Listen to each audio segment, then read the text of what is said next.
সেই সময় ভারতবর্ষ অজ্ঞতা ও কুসংস্কারের অন্ধকারে ডুবেছিল। রাজ্য জুড়ে তখন হিন্দু ধর্মের প্রভাব বিস্তার করছিল। রাজা পৃথ্বীরাজ চৌহান ছিলেন তখনকার ভারতবর্ষের প্রভাবশালী শাসক। তিনি প্রতিদিন নিয়ম করে মন্দিরে গিয়ে দেবদেবীর পূজা উপাসনা করতেন, আর তার অনুসারীরা ও সেখানকার মানুষেরা অগ্নি পূজা ও নানান কুসংস্কারে লিপ্ত ছিল। এদিকে এক রাতে হজরত খাজা মঈনুদ্দিন চিশতি রহমতুল্লাহ আলাইহি নিজের ঘরে শায়িত ছিলেন। গভীর রাতে ঘুমের মাঝে তিনি এক অপূর্ব স্বপ্ন দেখলেন। তিনি দেখতে পেলেন আল্লাহর রাসূল সাল্লাল্লাহু আলাইহি ওয়াসাল্লাম তাকে সম্বোধন করে বলেছেন, হে মঈনুদ্দিন, তুমি হিন্দুস্তান অভিমুখে রওনা দাও। সে অঞ্চলের মানুষ এখনো অজ্ঞতা ও কুসংস্কারে নিমজ্জিত রয়েছে।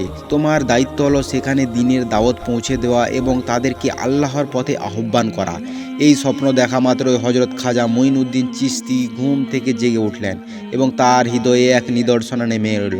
অতঃপর তিনি আর দেরি না করেই পরদিনই কিছু বিশ্বস্ত সঙ্গী সাথী নিয়ে হিন্দুস্তানের দিকে রওনা হলেন। অনেক দীর্ঘ ক্লান্তিকর পথ অতিক্রম করার পর অবশেষে তারা ভারতবর্ষের রাজস্থানে পৌঁছলেন। সেখানেই ছিল আজমির, যা ছিল রাজা পৃথ্বীরাজের রাজধানী।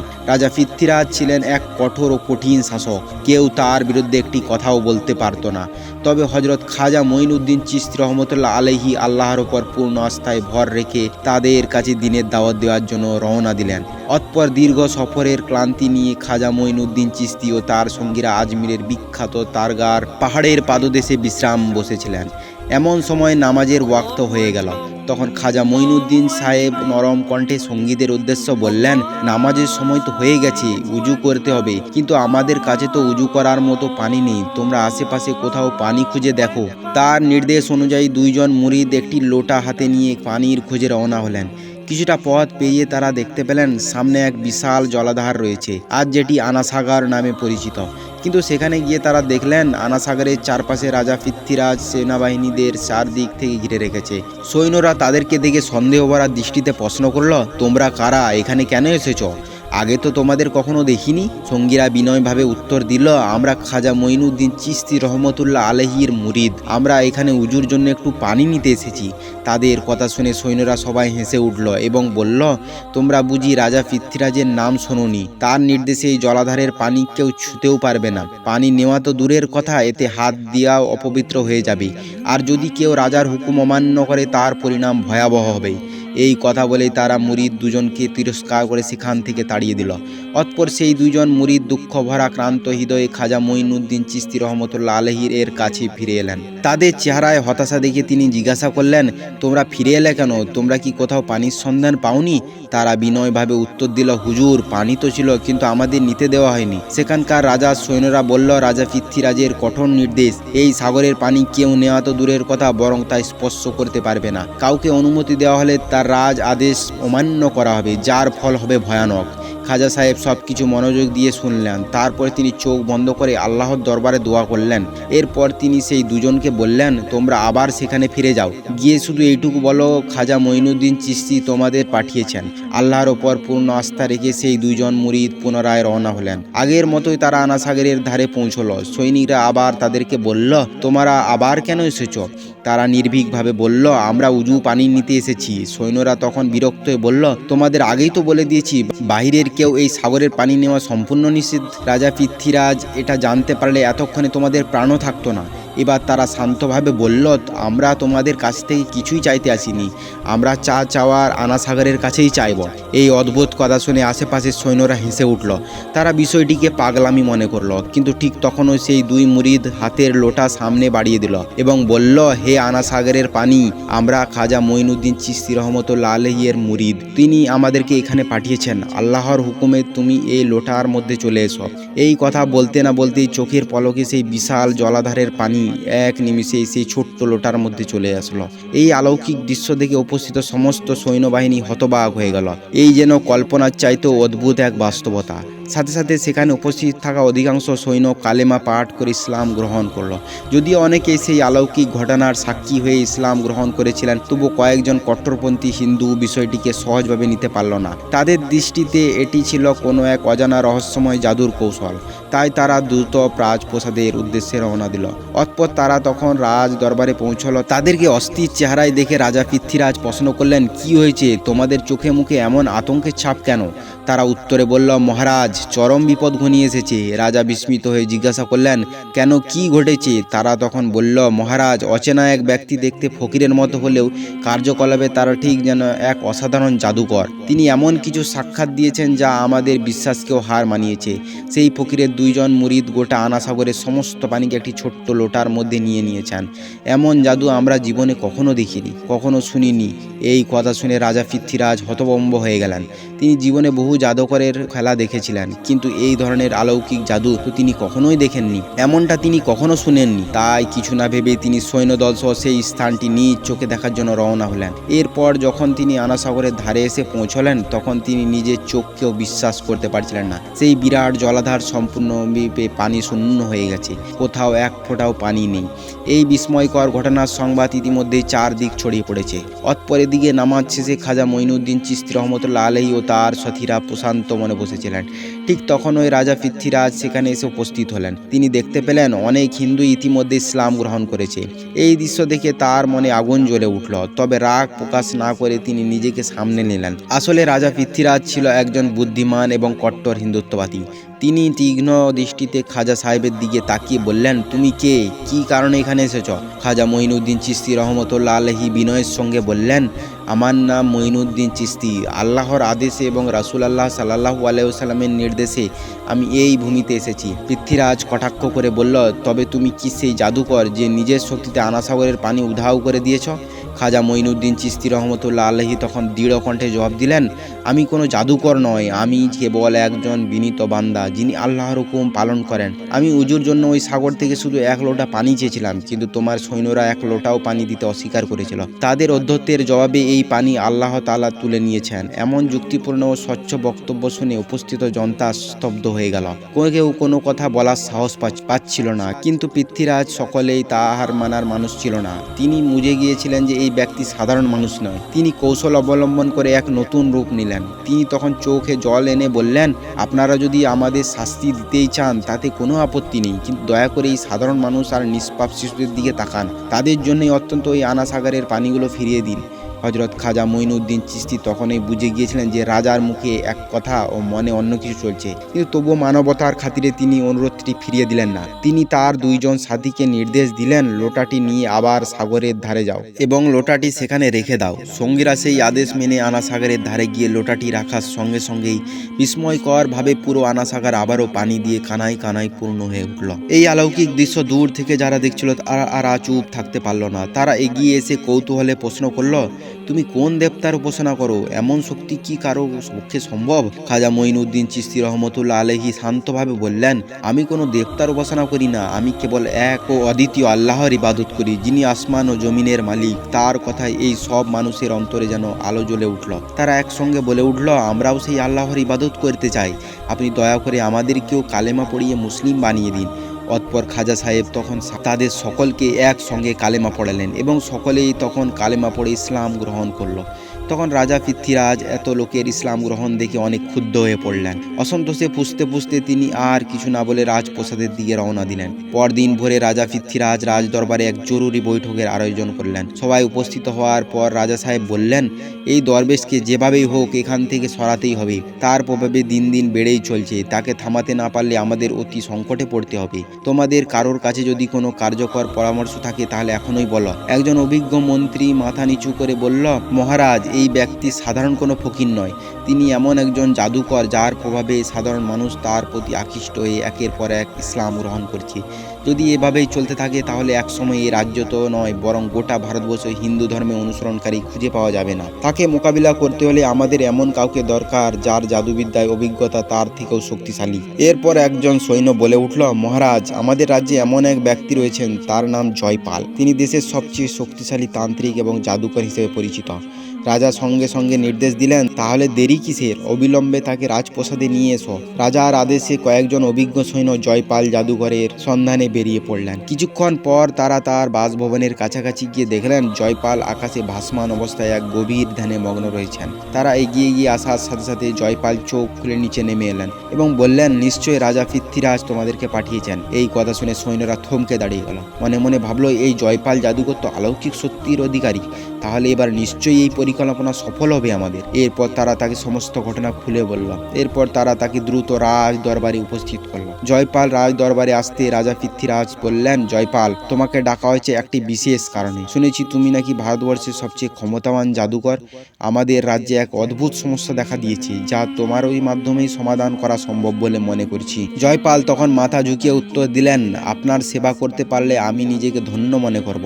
বলুন আমাকে কি করতে হবে। পৃথ্বীরাজ তখন বললেন, তুমিও হিন্দু, আমরাও হিন্দু, কিন্তু কোথা থেকে এক অচেনা ফকির দরবেশ এসে আমাদের ধর্ম ও সমাজের ভিত নড়িয়ে দিয়েছে। সে তার জাদুবিদ্যার মাধ্যমে মানুষের মন জয় করে নিয়েছে। মানুষ তার কথায় প্রভাবিত হয়ে হিন্দু ধর্ম ত্যাগ করে ইসলাম ধর্ম গ্রহণ করছে। তাই আমরা সকলেই চাই তুমি তার সঙ্গে মোকাবিলা করো। তাকে হয় এই রাজ্য থেকে বিতাড়িত করো, না হয় চিরতরে শেষ করে দাও। যদি এই কাজ তুমি সম্পন্ন করতে পারো তবে তোমার জন্য রয়েছে রাজকীয় পুরস্কার।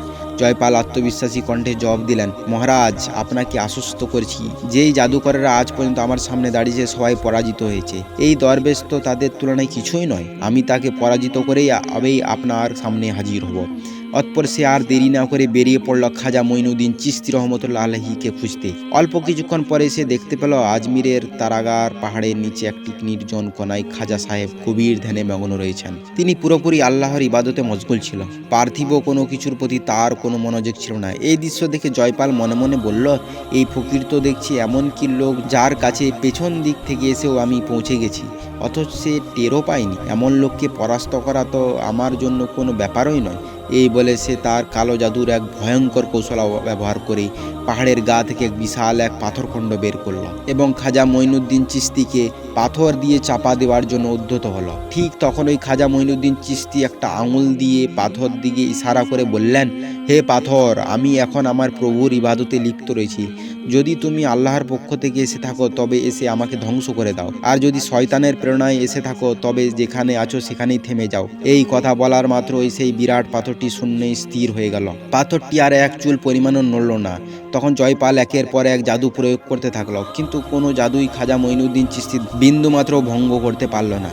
খাজা মঈনুদ্দিন চিশতির ইবাদতের শক্তির সামনে জয়পালের সব কৌশল হেরে গেল। এত কিছু করেও ব্যর্থ হয়ে জয়পাল বিস্ময়ে হতবাক হয়ে গেল। তখন সে বলতে লাগলো, আমি বুঝেছি, আপনি কোনো সাধারণ মানুষ নন। আপনি নিশ্চয়ই আপনার রবের একজন খাস প্রিয় বান্দা। আমার সব অহংকার আজ চূর্ণ বিচূর্ণ হয়ে গিয়েছে। আপনি যেই মহান রবের দিন প্রচার করছেন তা নিশ্চয়ই সত্য।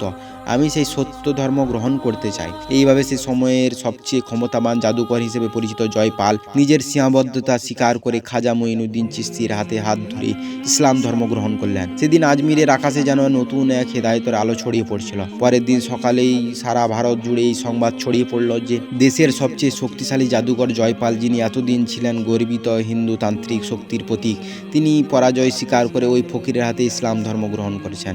মানুষ বিস্ময় ভাবতে লাগলো, জয়পাল যদি তার সমস্ত জাদুবিদ্যা দিয়ে ওই ফকির দরবেশকে পরাস্ত করতে ব্যর্থ হন, তবে নিশ্চয়ই ফকির দরবেশ এমন এক প্রভুর ইবাদত করে যার শক্তির সামনে সব ক্ষমতায় হেরে যায়। তাহলে আমরা কেন সেই প্রভুর ইবাদত করব না? এবার দেশ জুড়ে দলে দলে সকল মানুষ ইসলাম গ্রহণের জন্য খাজা মঈনুদ্দিন চিশতির দরবারে ছুটে আসতে লাগলো। এই খবর যখন আজমিরের রাজপ্রাসাদে পৌঁছল তখন রাজা পৃথ্বীরাজ চৌহান গভীর চিন্তায় পড়ে গেলেন। তখন রাজসভায় থাকা তার মন্ত্রী বললেন, মহারাজ, এখন আর চোখ বন্ধ করে রাখার উপায় নেই। দেশের সর্ববৃহৎ জাদুকর জয়পাল পর্যন্ত ওই ফকিরের দরবেশের হাতে ইসলাম গ্রহণ করেছে। প্রতিদিন হাজার হাজার নতুন নতুন মানুষ তার ধর্ম গ্রহণ করেছে।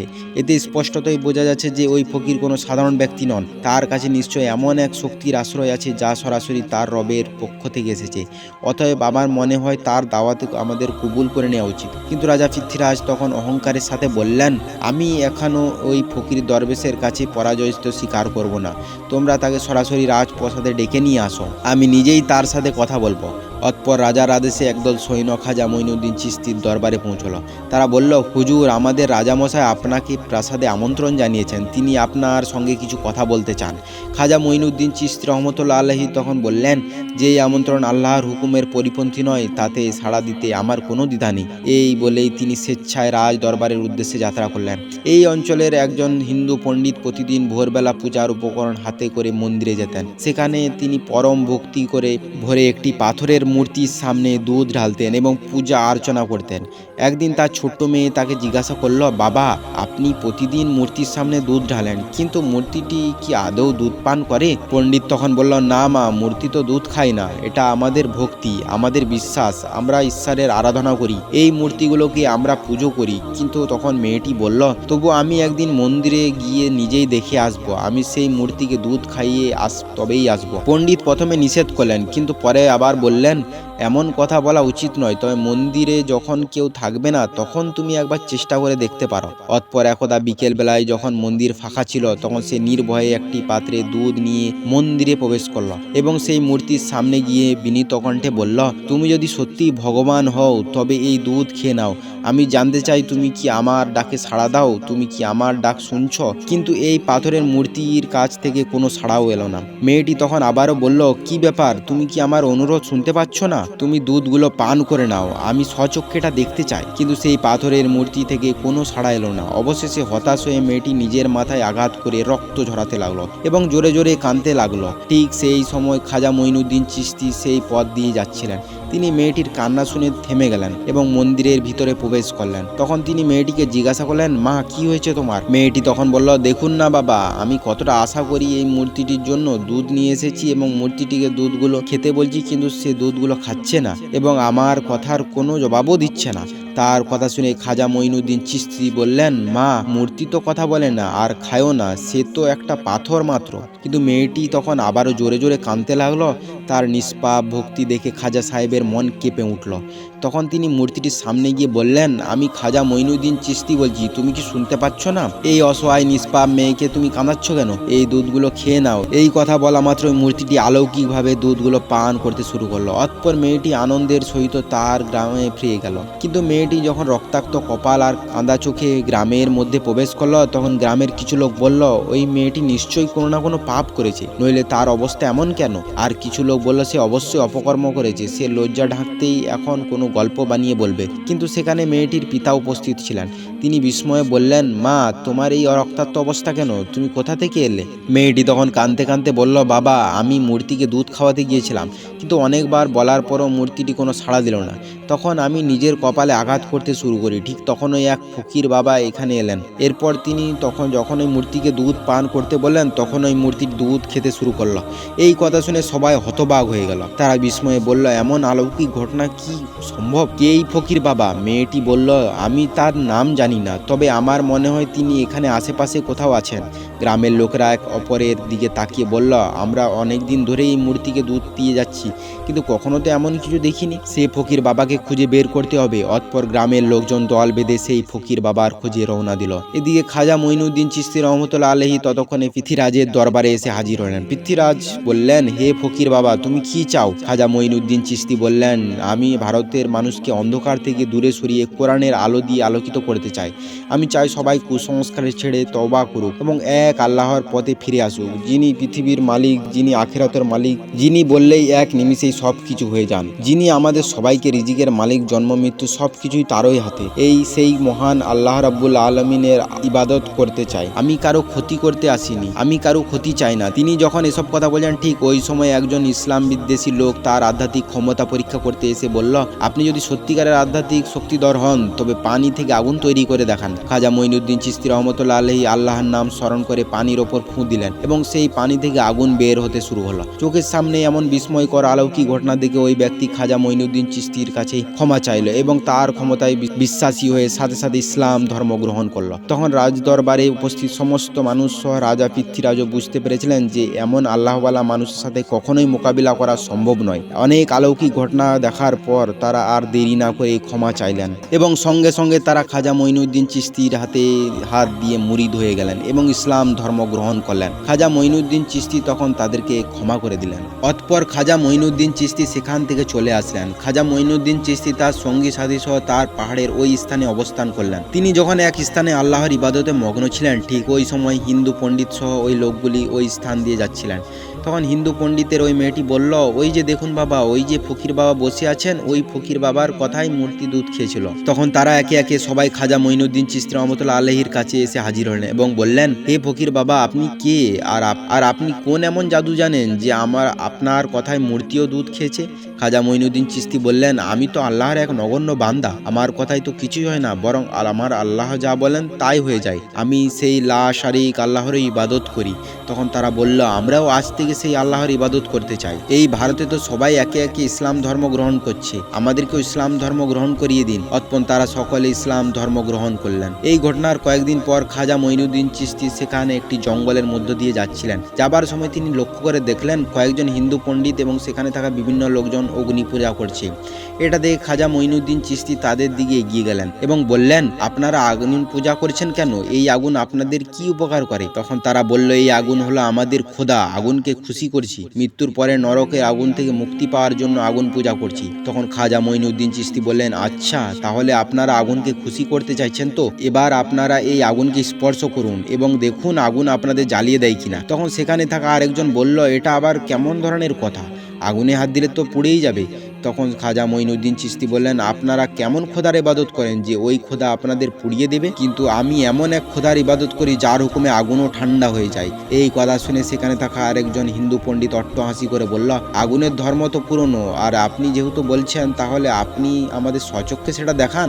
তখন খাজা মঈনুদ্দিন চিশতি রহমতুল্লাহ আলাইহি আগুনকে লক্ষ্য করে বললেন, হে আগুন, আমি আল্লাহর এক বান্দা খাজা মঈনুদ্দিন চিশতি বলছি, তুমি আল্লাহর হুকুমে ঠান্ডা হয়ে যাও। এই কথা বলেই খাজা মঈনুদ্দিন চিশতি আগুনের মধ্যে প্রবেশ করলেন। কিন্তু সেখানে উপস্থিত সবাই অবাক হয়ে দেখল খাজা মঈনুদ্দিন চিশতি আগুনের মধ্যে প্রবেশ করার পরেও তার দেহ বা জামা কাপড় একটু পড়ে যায়নি। এই অলৌকিক ঘটনা স্বচক্ষে দেখার পর তারা সবাই অবাক হয়ে গেলেন এবং বললেন, আপনি কে আর আপনি কোন খোদার ইবাদত করেন? তখন খাজা মঈনুদ্দিন চিশতি বললেন, আমার নাম গরিবে নেওয়াজ খাওয়াজে, যিনি বিশ্ব জগৎ সমূহের প্রতিপালক, যিনি ছাড়া কোনো উপাস্য নয়, যিনি সমস্ত ক্ষমতার অধিকারী, আমি সেই এক ও অদ্বিতীয় আল্লাহর ইবাদত করি। তখন সেখানে থাকা সবাই বলে উঠল, আমরাও এক আল্লাহর ইবাদত করতে চাই, আমরাও ইসলাম গ্রহণ করতে চাই। এই বলে সেখানে থাকা সমস্ত মানুষ খাজা মঈনুদ্দিন চিশতির হাতে হাত রেখে ইসলাম গ্রহণ করে নিল। আর এভাবেই গরিবে নেওয়াজ খাজা মঈনুদ্দিন চিশতি রহমতুল্লাহ আলাইহি ভারতবর্ষে এসে ইসলাম ধর্ম প্রচার করলেন।